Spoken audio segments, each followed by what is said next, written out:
Dharmesh maths study Ujjain, Dharmesh Shrivastava sir, 9th, 10th, 11th, 12th, all subjects. Math subject, why choose us? Hindi and English medium, separate classes, offline and online classes. Every Sunday, FLT, full length test. Maths को solve करने की सबसे आसान shorts tricks हमारे पास। 3 days demo classes, Dharmesh maths study Ujjain. Contact number 9993071231। Another number 9770021231। पता D sector Vivekananda colony, लौटी college के पास, उज्जैन।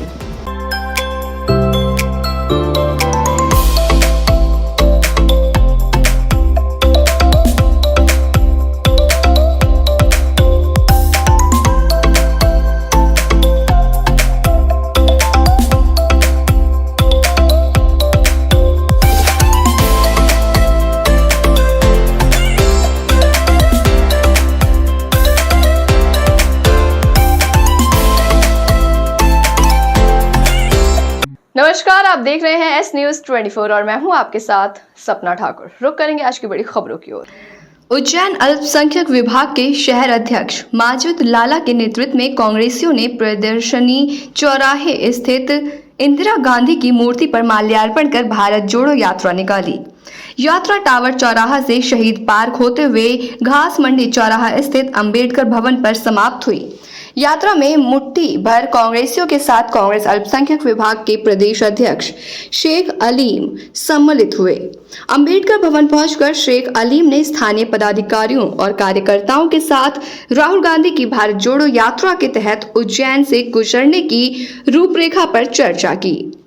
कांग्रेस अल्पसंख्यक विभाग के प्रदेश अध्यक्ष शेख अलीम से भाजपा द्वारा राहुल गांधी की टी-शर्ट, जूते और एसी कंटेनर पर आपत्ति जताने वाले एक सवाल के जवाब में उन्होंने कहा कि देश के प्रधानमंत्री लाखों रुपए का सूट पहन रहे हैं और कभी एक सूट को दोबारा नहीं पहनते। राहुल गांधी ने एक अच्छी शुरुआत की है जिसका उन्हें काफी समर्थन मिल रहा है, लेकिन देश के प्रधानमंत्री से तो मिलना ही मुश्किल होता है। आज अल्पसंख्यक वर्ग के प्रदेश अध्यक्ष माननीय श्री शेख अलीम जी का उज्जैन आना हुआ है भारत जोड़ो यात्रा के तहत।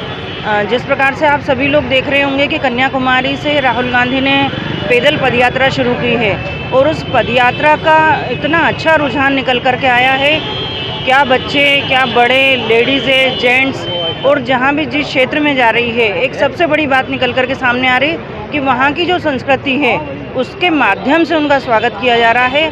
तो भारत जोड़ो यात्रा का जो उद्देश्य था वो सफल होता हुआ दिखाई दे रहा है। आज भारत का हर व्यक्ति इस यात्रा से जुड़ना चाहता है। एक सामान्य व्यक्ति की भी इच्छा है कि मैं इस भारत जोड़ो यात्रा में शामिल हूँ। तो हम हमारे राष्ट्रीय स्तर के सभी जो व्यवस्थापक हैं उनसे मैं विनम्र निवेदन करती हूँ कि जो लोग यात्रा में और लोग जुड़ना चाहते हैं उनके लिए कोई इजी एक पद्धति बनाए जिससे कि वो भी साथ में आ पाए।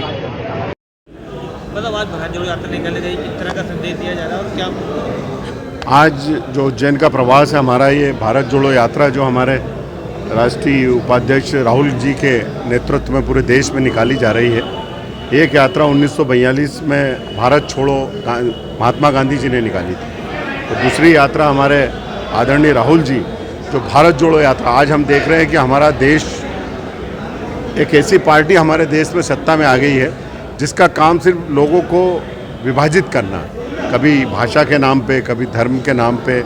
पूरी तरह से आज हम देख रहे हैं कि देश में चाहे छात्र हो, चाहे किसान हो, चाहे व्यापारी हो, हर व्यक्ति परेशान है। और नए नए कानून इस तरीके के आ रहे हैं जो कभी किसानों के लिए सरदर्द हो रहे हैं, कभी व्यापारियों के लिए हो रहे हैं, कभी बेरोजगार छात्रों के लिए हो रहे हैं, तो कभी हिंदू मुस्लिम में खाई बनाने का आ रहा है। उसके लिए हमारे आदरणीय राहुल जी के नेतृत्व में यात्रा निकली है, भारत जोड़ो यात्रा, और उसको व्यापक समर्थन पूरे देश में मिल रहा है। अभी केरल में यात्रा है और ये यात्रा इंदौर, महू, उज्जैन, आगर, खंडवा, बरहानपुर मध्य प्रदेश में आएगी। उसी की तैयारियों के संबंध में आज हम यहाँ हमारे उज्जैन के सभी साथियों से इस मुलाकात के संबंध में आया तो, और प्रतीकात्मक रूप पर हमने आज यहाँ पर भारत जोड़ो यात्रा भी निकाली है और उसका व्यापक समर्थन यहाँ मिल रहा है। और हमारे राहुल जी आएंगे और ऐतिहासिक समर्थन मिलेगा। और ये देश में जो बिखराव की स्थिति भारतीय जनता पार्टी ने सत्ता में आने के बाद करी है, इस यात्रा के बाद लोगों में आपको एक अलग ही उत्साह और भारत में एक नया उत्साह, लोगों में आपसी प्रेम सद्भाव दिखेगा। राहुल गांधी जी भी यात्रा निकाल रहे हैं, कभी उनकी टी शर्ट पर, कभी शूज़ पर, तो कभी कंटेनर पर कमेंट किए जा रहे हैं। क्या आप इसमें? राहुल जी की टी शर्ट से ज़्यादा तो मोदी जी के सूट को देखना चाहिए। कभी 15 लाख का सूट पहनते हैं और कभी टीवी पर आपने उनका रिपीट सूट ही नहीं देखा होगा।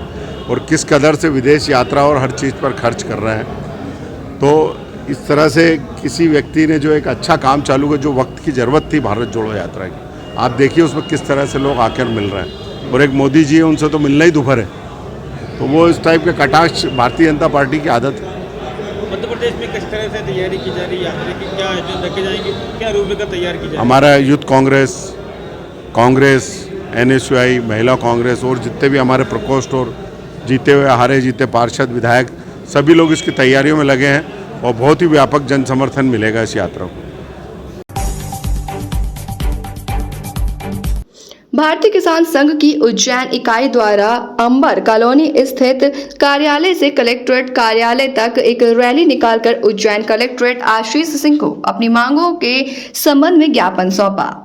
भारतीय किसान संघ के जिलाध्यक्ष दशरथ पांड्या ने बताया कि प्रतिवर्ष 15 सितंबर को किसान संघ द्वारा अपनी मांगों को लेकर प्रशासन को एक ज्ञापन दिया जाता है, जिसके तहत आज जिले के किसान एकत्रित हुए हैं और साथ ही किसानों को लहसुन और प्याज के उचित दाम मिल पा रहे हैं। इसके साथ ही सरकार से मांग की गई है।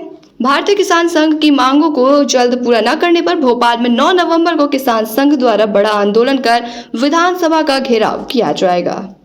और ज्ञापन निकाला है, किस तरह का मामला है? आज भारतीय किसान संघ द्वारा पूरे प्रदेश में सभी जिलों में सभी तहसील स्तर पर आज 15 सितंबर को ज्ञापन वार्षिक दिया जाता है। उस रूप में सभी आगामी जो समस्याएं हैं किसानों की उसको लेके और वर्तमान में जो चल रही उसको लेके ज्ञापन दिया गया। आज खाद के समस्या बहुत गंभीर है। इफको समय पे नहीं मिल पा रहा है, यूरिया नहीं मिल पा रहा है। आज किसान को जब खाद की आवश्यकता लगती है, जब यूरिया की आवश्यकता लगती है तो डीएपी मिलता है, ना डीएपी की आवश्यकता जब होती है जब यूरिया मिलता है। तो ऐसे जो उपलब्धता शासन को खाद की समय पे होना चाहिए। ऐसे ही आज लहसुन प्याज का रेट भी किसानों को बिल्कुल नहीं मिल रहा है, उसकी लागत नहीं मिल रही। आज आत्महत्या के लिए किसान वो हो रहा है। आज किसान को अपने लहसुन और प्याज का समर्थन मूल्य मिलना चाहिए। ये भारतीय किसान संघ बार बार आग्रह कर रहा है और लागत के आधार पर लाभकारी मूल्य मिले, ये भारतीय किसान संघ की मांग है। और इसको मनवाने के लिए अभी नहीं मांगे मानी गई तो 9 नवंबर को विधानसभा का घेराव किया जाएगा भोपाल। और ग्राम समिति से लेकर जिला स्तर के सभी लोग सैकड़ों की संख्या में भोपाल पहुंचेंगे। आपका नाम और पद बताएं। दशरथ पंड्या, भारतीय किसान संघ जिला अध्यक्ष। घटिया में बच्चों को मोबाइल नहीं, धर्म संस्कृति का संस्कार देने की जरूरत है। वर्तमान युग में धर्म संस्कारों से बच्चों को जोड़ने की बहुत जरूरत है। धर्म संस्कारों से यदि बच्चे नहीं जुड़ेंगे तो माता पिता को उन्हें संभालना मुश्किल हो जाएगा और कल को अपने माता पिता को ही वृद्धाश्रम की शरण में भेज देंगे, क्योंकि उनमें धर्म संस्कृति का ज्ञान नहीं होगा। ये बात तहसील के ग्राम बिचदौड़ स्थित गढ़ी पर चल रही श्रीमद् भगवत कथा महोत्सव के चौथे दिन कथावाचक पंडित देवनारायण शर्मा ने अंचल के सैकड़ों श्रद्धालुओं को श्रीमद् भगवत कथा का श्रवण करवाते हुए कही।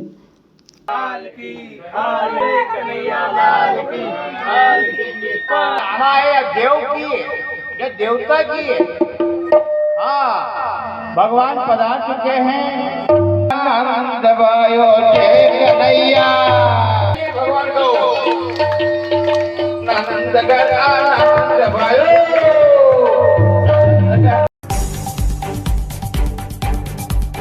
महाकालेश्वर विवाद में आज एक नया मोड़ आया। कलेक्ट्रेट द्वारा गठित 3 सदस्यों की समिति ने आज जांच करते हुए महाकालेश्वर मंदिर प्रबंधन समिति के कर्मचारियों को नोटिस जारी कर बुलवाया गया था।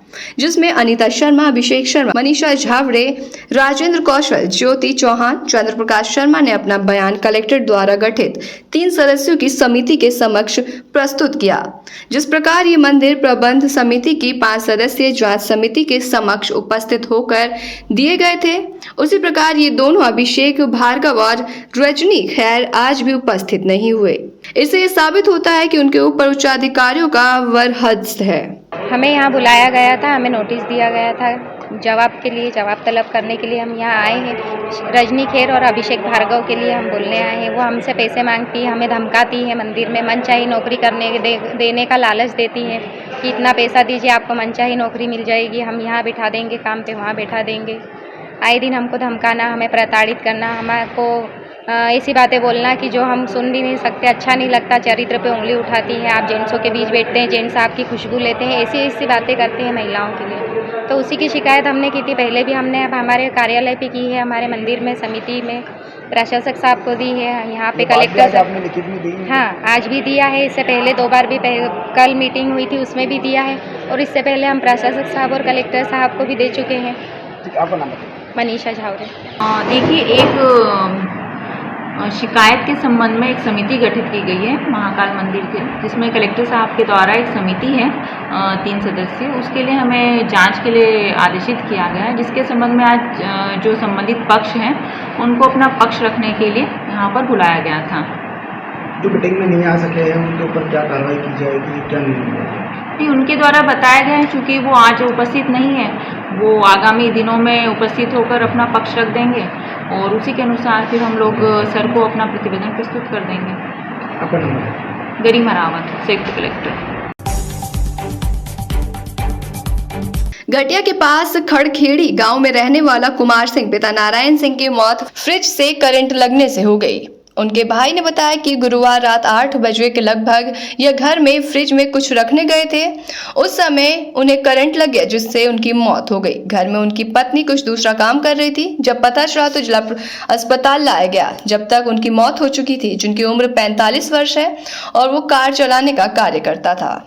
वैसे बताइए किस कारण मौत हुई, क्या प्रमाण है? वो क्या कि उसकी मिसेज घर पे थी और वो एक कमरे में बैठे थे। अब वो खाना बना रहे थे, उसके बाद में क्या मालूम वो पानी पीने गए, मटका भी रखा हुआ था पानी पीने का, फ्रिज रखा हुआ था। तो बहुत देर से वो उनने मिसेज ने देखा कहाँ गए, बाहर निकल गए होंगे या कहीं बाहर निकल गए, वो खाना खा के बाहर निकल गए ऐसा कुछ। तो उनको बेड रखा हुआ था, इधर फ्रिज रखा हुआ था, उसके साइड में गिरे हुए थे अंदर, तो इधर दूर से दिखे नहीं कमरे में। बाहर ढूंढा उनने, छत पे ढूंढा, फिर दौड़े गए तो कमरे में देखा तो वो पड़े हुए थे। फिर दौड़ते मेरे पास में आए, जॉइंट में मेरा घर है, इधर उसका छोटे वाले भाई का घर था। फिर मेरे पास आए, मेरे पास आके बोले कि उनको कहना क्या हुआ, कड़क हो रहे हैं वो पूरे। तो देखा हमने दौड़ के जाके तो फ्रिज का प्लग निकाला ने, फिर उसको देखा तो अलग हटाया, फिर उन्होंने पलटा के देखा तो वो ऐसा लग रहा था कि थोड़े थोड़े जिंदे हैं। करंट लगने से मौत हुई? हाँ, करंट लगने से उनकी मौत हो गई। वो फ्रिज में हाथ चिपका हुआ था उनका पीछे। क्या नाम है, क्या उम्र है? इनकी उम्र है 45 साल। कुमेर सिंह नाम है इनका, पिताजी का नाम नारायण सिंह। कहाँ के निवासी? खेरखेड़ी के निवासी है। मैं उनका बड़ा भाई हूँ, मेरा नाम जसवंत सिंह है, पिता नारायण सिंह। उज्जैन जिले में हो रहे 3 दिन से बारिश के बाद शहर के हर गली में पानी के भराव की स्थिति बन रही है। बात करें हम लोहे की पुल पर तो वहां 1 फीट से ज्यादा पानी भर चुका है, जिससे उन लोगों को आवागमन करने में दिक्कतों का सामना करना पड़ता है। प्रत्यक्षदर्शियों ने जानकारी देते हुए बताया कि लगातार 3 दिन से बारिश का दौर जारी है, जिससे कई इलाकों में पानी भर चुका है। जल भराव की बात प्रशासन की टीम और वासियों को सहायता के लिए भी पहुंच रही है। बात करें हम जिला शिक्षा अधिकारी की तो उन्होंने आज स्कूल के अवकाश की भी घोषणा कर दी है। पानी गिर रहा है और क्या स्थिति है? लोहे के पुल पर 3 दिन से पानी गिर रहा है। पुलिस की टीम और ये सब लगी हुई है, नगर निगम भी लगी हुई है और 3 दिन से सलंग पानी गिर रहा है और घुटने घुटने पानी हो रहा है यहाँ पर। क्या स्थिति है अभी नगर निगम? हाँ, अभी सब लगे हुए हैं और पानी बहुत तेज गिर रहा है यहाँ पर। क्या नाम आपका? मोहम्मद रफीक। बिजली और सहायक इंजीनियर 15 सितंबर से आंदोलन पर ग्वालियर मध्य प्रदेश की बिजली कंपनियों में कार्यरत जूनियर और सहायक इंजीनियरों के एकमात्र संगठन पत्रोपाधि अभियंता संघ द्वारा 7 सूत्रीय मांगों को लेकर 15 सितंबर से आंदोलन का शंखनाद कर दिया है, जिसके तहत पूरे प्रदेश में वित्त स्तर पर जूनियर सहायक इंजीनियर एकत्रित होकर मांगों के समर्थन में धरना प्रदर्शन कर अधीक्षण यंत्री को प्रमुख सचिव के नाम ज्ञापन देंगे। संघ के प्रांतीय महासचिव EGG के वैष्णव द्वारा प्रेस विज्ञप्ति में बताया गया कि संपूर्ण प्रदेश में लगभग 3500 जूनियर और सहायक इंजीनियर द्वारा वर्षों से पदोन्नति करंट चार्ज की मांग करते आ रहे हैं और जूनियर इंजीनियर को पदोन्नति के लिए 40% कोटा के तहत लगभग 700 पद रिक्त है। वहीं दूसरी ओर शासन इन रिक्त पदों पर नवीन सहायता इंजीनियरों की भर्ती करने जा रही है, जिसका संघ ने विरोध किया है। सर बताइए, किस मांग को लेकर आपने ज्ञापन दिया है, क्या प्रॉब्लम है? सर हमारा जो मेन मांग है कि अभी हमारा बिजली विभाग में क्या हो रहा है, जो भी हमारे वरिष्ठ इंजीनियर लोग आए थे कनिष्ठ यंत्री के पोस्ट पर, उनका 20 साल 25 साल 30 साल हो गया, अभी भी वो कनिष्ठ यंत्री के पद पे ही हैं। मतलब मैनेजमेंट जो है प्रमोशन दे ही नहीं रही है। हमारा पहली डिमांड यही है सर, हमारे जितने भी वैकेंट सीट है, जो 40% कोटा हमारा पदोन्नति का होता है, वो 40% जो सीट है उसको वरीयता के हिसाब से कनिष्ठ यंत्री को सहायक यंत्री बनाया जाए। किस प्रकार का आगे प्रदर्शन करेंगे आप, इस आपकी मांग पूरी नहीं होगी तो क्या करें? सर इसका जो पूरा एक बन गया है, डेट डिसाइड हो गया है। जैसे कल हम वृत्त स्तर पर किए थे, 23 सितंबर को हम मुख्य अभियंता स्तर पर करेंगे, 10 अक्टूबर पर फिर हम पोलो ग्राउंड MD ऑफिस में धरना प्रदर्शन होगा सर। उसके बाद जो हमारा 14 से 18 है वर्क टू रूल है। उसके बाद 21 अक्टूबर को 1 दिवसीय कार्य बहिष्कार है। फिर दिनांक 25 अक्टूबर 22 से अनिश्चितकालीन कार्य बहिष्कार रहेगा। जब तक हमारी मांग पूरी नहीं होगी सर, तब तक ये धरना प्रदर्शन चलता रहेगा सर। कर्मचारी जिस समस्याओं से परेशान है सर, पूरे अगर मध्य प्रदेश की बात की जाए तो लगभग 600 से 700 लोग हैं सर, जो कि सफ़र कर रहे हैं, जिनको प्रमोशन नहीं मिला है और वो रिटायर होने वाले हैं।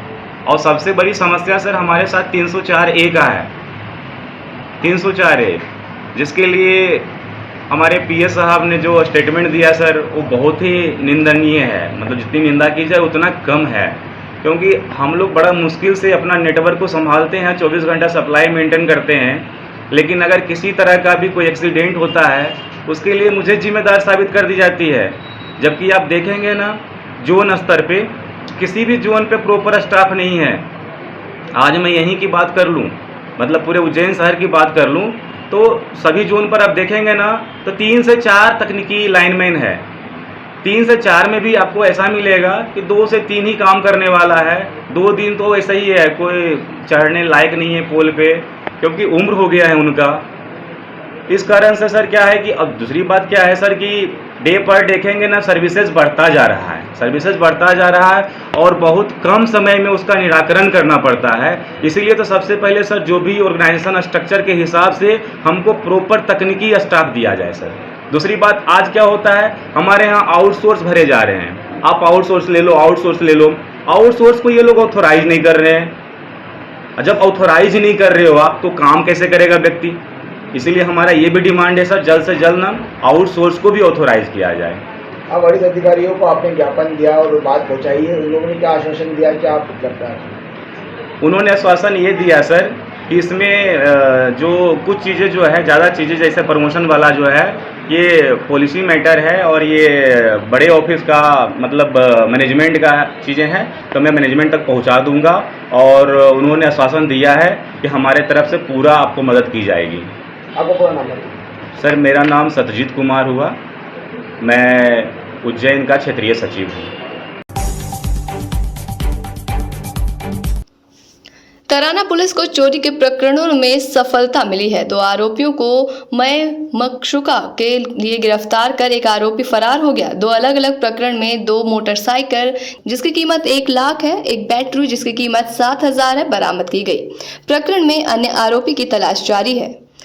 तराना कस्बे में हो रही चोरियों के बढ़ते से पुलिस अधीक्षक उज्जैन श्री सत्येंद्र कुमार शुक्ला द्वारा चोरियों की रोकथाम के लिए आदेशित किया गया है। इसी तारतम्य में अति पुलिस अधीक्षक श्री आकाश भूरिया और अनुविभागीय अधिकारी तराना राजाराम आवासिया के निर्देश में कार्रवाई करते हुए थाना प्रभारी भीम सिंह पटेल द्वारा क्षेत्र में होने वाली चोरियों पर अंकुश लगाए गए और चोरी करने वाले अपराधियों की धरपकड़ करने के लिए टीम बनाई गई।